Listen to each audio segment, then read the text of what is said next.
Hey guys, welcome to my channel talented Shashi Chaudhary. तो design बनाने के लिए मैंने यहाँ पे अस्तर को 2 फोल्ड करके रख लिया है और लंबाई का नाप ले लिया है। तैयार लंबाई मुझे ब्लाउज की चाहिए 14 इंची, तो मैं 1 इंची प्लस करके 15 इंची पे यहाँ पे निशान लगा लूँगी। अस्तर वाले में हमेशा ही बैक पार्ट में आपको 1 इंची ही प्लस करना है। आधा इंची ऊपर सिल्ली में जाता है, आधा इंची नीचे जाता है। अस्तर को 2 फोल्ड कर लिया है। बंद वाला हिस्सा अपनी तरफ करना है, खुला वाला हिस्सा बाहर की तरफ करना है। अब आपको यहाँ पे शोल्डर का नाप डालना है। जितना भी आपका फुल शोल्डर आ रहा है उसका हाफ करना है। मेरे नाप में 15 आया, 15 का हाफ आएगा 7.5।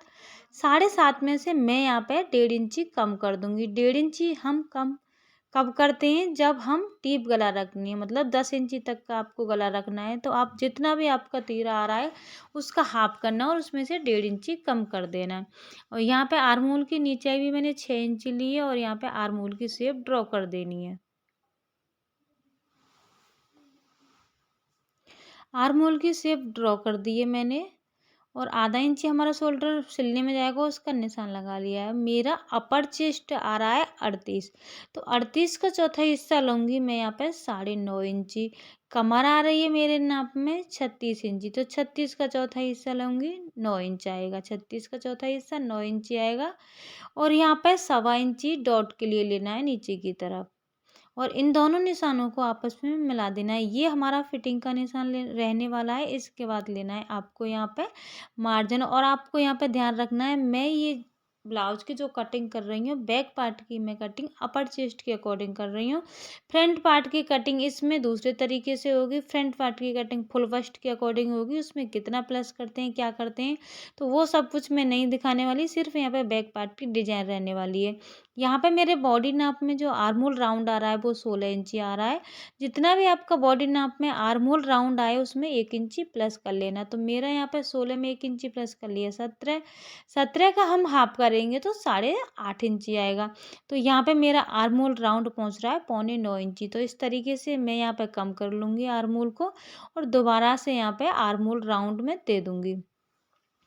मैं ये जो कटिंग कर रही हूँ पूरी ही बॉडी नाप के अकॉर्डिंग कर रही हूँ और फिलहाल बैक पार्ट की कटिंग अपर चेस्ट के अकॉर्डिंग कर रही हूँ। तो अगर आपको इस तरीके से कटिंग सीखनी है पूरी ही बैक और फ्रंट पार्ट की तो आप मुझे कमेंट कर सकते हो। तो इसकी फिटिंग है ना काफ़ी अच्छी आती है। आर्महोल में बिल्कुल भी झूल नहीं आता। बैक पार्ट की कटिंग अपर चेस्ट के अकॉर्डिंग करते हैं, फ्रंट पार्ट की फुल बस्ट के अकॉर्डिंग कटिंग करते हैं और उसमें हम प्लस भी करते हैं। तो आपको यहाँ पे ध्यान रखना है, इस नाप के अकॉर्डिंग फ्रंट पार्ट की कटिंग नहीं करनी है। अब आपको यहाँ पे ये 20 सेंटर कर लेना है और जितनी भी हमने डॉट ली है उस डॉट का यहाँ पे निशान लगा देना है 1.25 इंची का। अब डॉट पे से हम पीछे की तरफ जहाँ से हमारी फिटिंग का निशान आ रहा है वहाँ से हम इसको आधा से 1.25 इंची कपड़ा यहाँ से कट कर देंगे। अगर इस तरीके से बनाएंगे तो साइडों में जो कपड़ा लटकता है सिलने के बाद वो नहीं लटकेगा। सेम इसी को रख के हमें यहाँ पे मेन कपड़े पे भी कटिंग कर लेनी है। जो भी आपका मेन कपड़ा रहने वाला है उस पे यहाँ पे कटिंग कर लेनी है। अब गला बनाने के लिए यहाँ पे लिए मैंने फ्यूजिंग। बुकरम पे बनाओ, फ्यूजिंग पे बनाओ, फेस्टिंग पे बनाओ, कोई इशू नहीं रहने वाला है। यहाँ पे गले की जो चौड़ाई है वो रख रही हूँ मैं यहाँ पे 2.5 इंची और गले की जो तैयार लेंथ रहने वाली है वो 10 इंची रहेगी। तो 10.5 इंची पे निशान लगा लेना है क्योंकि आधा इंची ऊपर सिलने में चला जाएगा। ऊपर से गले की चौड़ाई यहाँ पे 2.5 इंची ली है, नीचे से हम 3-3.5 इंची ले लेंगे क्योंकि मटका शेप में हम यहाँ पे बनाने वाले हैं। तो मैं पेन से निशान लगा के दिखा रही हूँ क्योंकि इस पे चौक नहीं दिख रहा है। तो नीचे से गले की चौड़ाई 3 इंची ले ली, ऊपर से 2.5 इंची ले ली, लेकिन 3 इंची का यहाँ पे कोई इशू नहीं है क्योंकि हम यहाँ पे मटका शेप देने वाले हैं। तो आपको जितना फैलाव चाहिए गले का उस हिसाब से यहाँ पे आप फैलाव ले सकते हो और यहाँ पर मटका शेप ड्रॉ कर देनी है। अब ये हमारा मेन गला हो जाएगा। इसके बाद आधा से 1.25 इंची पे एक और सेम इसी अकॉर्डिंग हमें यहाँ पर निशान लगा लेना है और इन्हीं निशानों पे होके करेंगे हम कटिंग। तो पहले जो बाहर वाला निशान लगाया है मैंने उस पर कटिंग कर देनी है यहाँ पे। फिर हम अंदर वाला गला यहाँ पे कट करेंगे। तो यहाँ पे आपको निशान नहीं दिख रहे होंगे इसमें क्योंकि पेन यहाँ पे थोड़ा सा कम चल रहा है, लेकिन फिर भी आप अपने हिसाब से यहाँ पे शेप ड्रॉ कर सकते हो। और ऊपर से इसको इस तरीके से आधा इंची ऊपर की तरफ छोड़ के फिर हम मेन गले की कटिंग करेंगे। अगर इस तरीके से आप गले की कटिंग करोगे, कोई सी भी शेप में करोगे, ऊपर इस तरीके से आधा इंची कपड़ा छोड़ दोगे मेरी तरह, तो जो हमारे गले की चौड़ाई है एक्चुअल में वो ही यहाँ पे चौड़ाई निकल के आएगी। अब देखो इस गले की कटिंग हो गई है, इसको सीधा कर लेंगे। अब ऊपर ये जो मैंने पट्टी छोड़ी है, इससे क्या होगा, हमारा गला फैलेगा नहीं। जितनी चौड़ाई रहने वाली है उतनी ही रहेगी, यहाँ पे बिल्कुल भी नहीं चौड़ेगी। तो डिजाइन बनाने के लिए मैंने यहाँ पर ये 2 पट्टियाँ भी कट कर ली हैं। इनकी चौड़ाई 3 से 3.5 इंची रखनी है आपको, और इसको हम इस तरीके से सिलेंगे। तो एक नहीं थी मेरे पास मतलब लंबी, तो मैंने यहाँ पे 2 ले ली हैं। अब ये हमारी फ्यूजिंग है। फ्यूजिंग के गले को हम यहाँ पे बुकरम पे अच्छे से प्रेस से इसको पेस्ट कर लेंगे। अस्तर का कपड़ा जो बच रहा है उसी के ऊपर इसको पेस्ट करना है, और कहीं से भाई हमारा गला ये उठा हुआ नहीं रहना चाहिए। प्रेस से इसको पेस्ट करेंगे, इजीली ये पेस्ट हो जाता है। तो फ्यूजिंग का और इस पेस्टिंग का यही बढ़िया फ़ायदा रहता है कि इस पर सिलाई लगाने की कोई ज़रूरत नहीं है। आप इसको ऐसे ही प्रेस से पेस्ट कर सकते हो। अब जो बाहर हमारा अस्तर है गले से बाहर, उसको हम आधा आधा इंची छोड़ के एक्स्ट्रा अस्तर को हम यहाँ से कट कर देंगे। जो गले की शेप है उसी शेप के अकॉर्डिंग यहाँ पे अस्तर को कट कर देना है। यहाँ पे अस्तर मैंने कट कर दिया है, और ऊपर से भी जो एक्स्ट्रा अस्तर आ रहा है उसको कट कर देंगे। जहाँ पे गले पे गोलाई है वहाँ पे बाहर की साइड, फिलहाल आपको बाहर की साइड ही कट लगाने हैं। कट लगाने से क्या होगा, जब हम इस कपड़े को पेस्टिंग के ऊपर पलटेंगे तो ये ईजिली पलट जाएगा। तो मैं यहाँ पर इस तरीके से प्रेस लगा के आपके दिखा रही हूँ। चाहो तो आप इसको प्रेस से इसके ऊपर पूरे को पलट सकते हो, या फिर सिलाई लगा के लेना। तो मैं यहाँ पे पूरे को नहीं पलट रही हूँ, मैं इस पर सिलाई लगा के लूँगी पूरे को, गले को। तो अब आ गई मशीन पे। जो एक्स्ट्रा कपड़ा है उसको हम फ्यूजिंग की तरफ एक सिलाई लगा के ऊपर की तरफ पलट लेंगे। सिलाई यहाँ पे आपको रफली लगानी है, कोई इशू नहीं है यहाँ पर। बस हमको एक्स्ट्रा कपड़े को इस पेस्टिंग के ऊपर लेना है। तो पूरे ही गले पे यहाँ पे अच्छे से सिलाई लगा लेनी है, और इस तरीके से अगर गुलाई में आ रहा है तो यहाँ पे कट आपको ज़रूर लगाना है बाहर की साइड, उसी से ये कपड़ा इजीली यहाँ पे पलटेगा।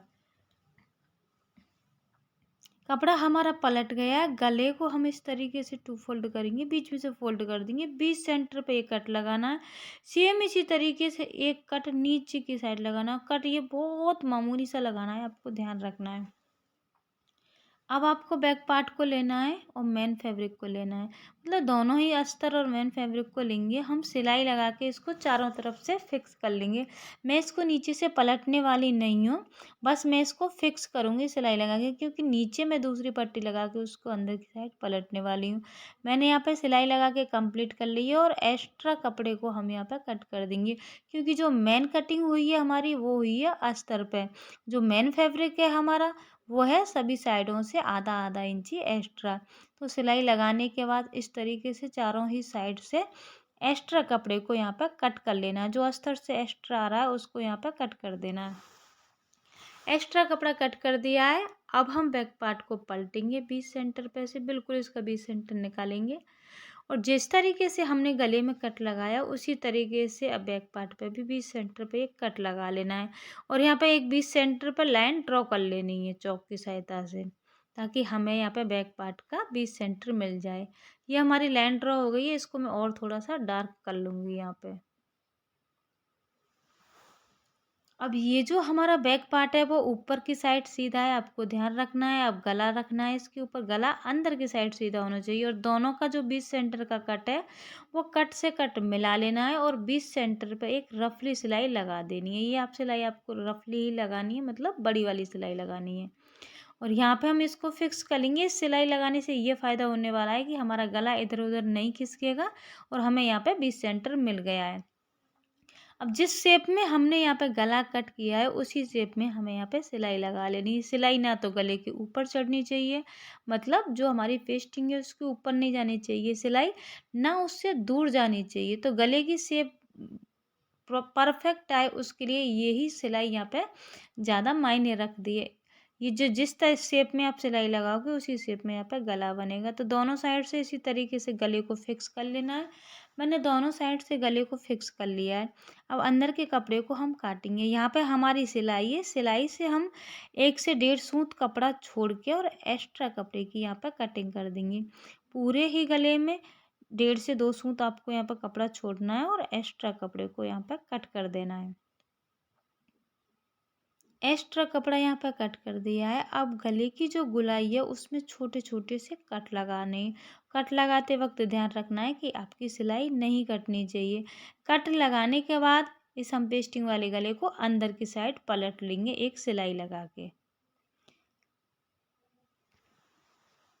तो यहाँ पे मैंने इस गले को अंदर की साइड पलट लिया है, एक सिलाई लगा ली है। अब जो हमें पीछे डॉट डालते हैं उसका भी ध्यान रखना है। जितनी बड़ी हमने यहाँ पे डॉट ली थी मतलब 1.25 इंची की, तो 1.25 इंची ही हमें यहाँ पे इस डॉट में कपड़े को लेना है। तो पीछे की साइड जिस तरीके से नॉर्मल ब्लाउज में डॉट डालती हैं उसी तरीके से डाल देनी है। जितना कपड़ा आपने छोड़ा है उतनी ही चौड़ी यहाँ पे डॉट लेनी है। और डॉट की जो लंबाई लेनी है वो 4 से 4.5 इंची लेनी है बैक पार्ट की डॉट की। तो सेम इसी तरीके से यहाँ पर दोनों ही डॉट को कंप्लीट कर लेना है। तो मैंने दोनों डॉट डाल के कंप्लीट कर लेनी है। तो जो डिजाइन बनाने के लिए कपड़ा लिया है, अब मैंने आपको बताया था कि मतलब ये एक नहीं है, ये टुकड़े में मिला है मुझे यहाँ पे। तो इसको हम जॉइंट करके एक इसकी लंबी सी पट्टी बना के रेडी कर लेंगे। बीच में से इसको जॉइंट कर लिया है कपड़े को। अब ये काफ़ी लंबा हो गया। अब इसको पलट के और किनारी पे होके इस पे सिलाई लगानी है, क्योंकि हमें यहाँ पे एक मोटी सी डोरी तैयार करनी है। आधा आधा इंची कपड़ा छोड़ के पूरे ही इस कपड़े पे पलट के हम सिलाई लगा लेंगे। तो यहाँ पे काफ़ी मोटी डोरी रहने वाली है डिजाइन बनाने के लिए। जिस तरीके से पतली डोरी बनाते हैं उसी तरीके से यहाँ पे बना लेनी है। तो मैंने पूरे इस कपड़े पे सिलाई लगा ली है किनारी पे। अब इसको पलट के हम सीधा करेंगे। तो पलटने के लिए मैंने यहाँ पे मशीन की सुई ली है, उसमें 4 फोल्ड धागे को डाल लिया है। अब इस डोरी को लेना है, इसके एक पार्ट में हमें इस तरीके से यहाँ पे नॉट लगा देनी है। ध्यान रखना एक पार्ट में लगानी है, दोनों पार्ट यहाँ पे नहीं सिलने हैं। अब सुई को उल्टा करेंगे मशीन वाली को और बीच में होके हम इस तरीके से सुई को डाल देंगे।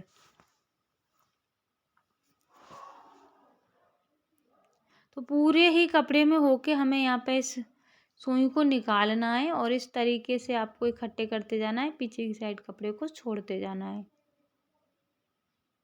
तो यहाँ पे ये मैंने सुई को इसको निकाल लिया है, धागे को हाथ में लपेटेंगे और पीछे की साइड से जहाँ पे नॉट लगाई है वहाँ से आराम से हम इसको कपड़े को पीछे की साइड खींचेंगे तो हमारी जो डोरी है वो आगे की साइड निकल आएगी। तो डोरी यहाँ पे इजीली हो जाएगी सीधी, क्योंकि ये डोरी है काफ़ी मोटी।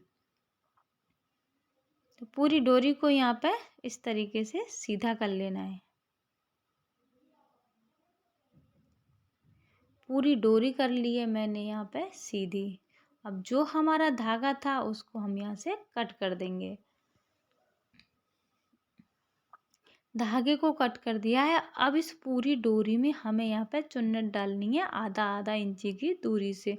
और जो सिलाई लगाई थी वो सिलाई हमारी अंदर की साइड और बीच सेंटर में आनी चाहिए, ये आपको ध्यान रखना है। मतलब हमने डोरी पलटने के लिए जो सिलाई लगाई थी वो सिलाई अंदर की साइड और बीच सेंटर में आनी चाहिए। तो मैं थोड़ा पास से दिखाती हूँ आपको कितनी चुन्नटें डालनी है इसमें। पूरे ही कपड़े में आधा आधा इंची की दूरी से चुन्नट डाल लेनी है, तभी तो हमारे यहाँ पे ये डिज़ाइन बनने वाली है। जो सिलाई लगाई है वो सिलाई अंदर की साइड आनी चाहिए और बीच सेंटर में ही आनी चाहिए। पूरे ही कपड़े पे इसी तरीके से हमने यहाँ पे चुन्नट डाल ली है। ये चुन्नट आपको ध्यान रखना है कम आपके गले के बराबर ही होनी चाहिए। अब आपको गला लेना है, उसके ऊपर बीच सेंटर में होके इस डिज़ाइन को रखना है और बीच सेंटर में होके यहाँ पे एक सिलाई लगानी है।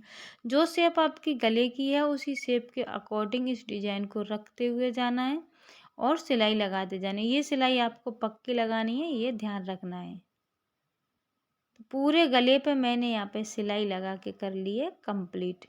यहाँ से एक्स्ट्रा धागे और एक्स्ट्रा कपड़े को कट कर देंगे। अब आपको यहाँ पर डिजाइन बनाने के लिए लेने ये मोती। मोती आप वाइट लगाओ, गोल्डन लगाओ, कैसे भी लगाओ। मैं यहाँ पर वाइट मोती यूज कर रही हूँ क्योंकि इसकी साड़ी में भी मिरर का वर्क है वाइट, तो इसलिए मैंने यहाँ पे वाइट मोती लिए। अब डिजाइन बनाने के लिए जो हमने चुन्नट डाली थी उसका इधर से और उधर से दोनों साइडों से एक एक कोने पकड़ने हैं और बीच सेंटर पे वो कोने आपको मिला देने हैं। अब कोने में होके हमने जो कोने मिलाए हैं वहाँ से सुई को डालना है नीचे की साइड से, उसमें एक मोती लेना है ऊपर की साइड और फिर से सुई को नीचे की साइड निकाल देना है। तो जो हमने अभी चुन्नट डाली थी उसका एक कोना इधर से और एक कोना इधर से लेना है, बीच सेंटर पर रख देना है, फिर से सुई को ऊपर की साइड निकालना है और एक मोती लेना है और फिर मोती लेने के बाद सुई को ऊपर से नीचे की साइड निकाल देना है। तो हम सारी ही डिज़ाइन इसी तरीके से बनाने वाले हैं। तो मैं अभी यहाँ पे और डिज़ाइन बना के दिखाऊंगी आपको। एक कोना इधर से लिया, एक कोना इधर से लिया, दोनों कोने इस तरीके से जॉइंट कर देने हैं, सुई नीचे से ऊपर निकालनी है और इसमें लेना है एक मोती, फिर ऊपर से नीचे निकाल देंगे। अब आगे की डिज़ाइन भी ऐसे ही बनानी है, एक कोना इधर से पकड़ना है, एक कोना इधर से पकड़ना है आपको। ये लिया यहाँ पे मोती सुई में। अब इसको हम ऊपर से नीचे की साइड निकाल देंगे और आपको बार बार गांठ लगाने की और बार बार धागा तोड़ने की यहाँ पे ज़रूरत नहीं है। एक कोना इधर से लिया, एक कोना इधर से लिया, अब नीचे से सुई ऊपर की साइड निकालनी है, एक मोती लेना है, फिर ऊपर से सुई को नीचे की साइड निकाल लेना। सेम इसी तरीके से हम यहाँ पे पूरी डिजाइन को बना के कंप्लीट कर लेंगे। तो मैंने यहाँ पे पूरी डिजाइन बना के कंप्लीट कर ली है। यहाँ पे डिजाइन भी काफ़ी अच्छी बन के आई है। ये यहाँ पे सेम फैब्रिक है तो इतनी नहीं दिख रही है, कंट्रास्ट में रखोगे तो काफ़ी अच्छी ये डिजाइन दिखने वाली है। तो यहाँ पे ब्लाउज बन के हो गया है बैक पार्ट कंप्लीट। अब नीचे की जो फोल्डिंग है वो मैं अलग से पट्टी लगाऊंगी और तब इसको फोल्ड करूंगी फ्रंट पार्ट के साथ। Thanks for watching, bye bye.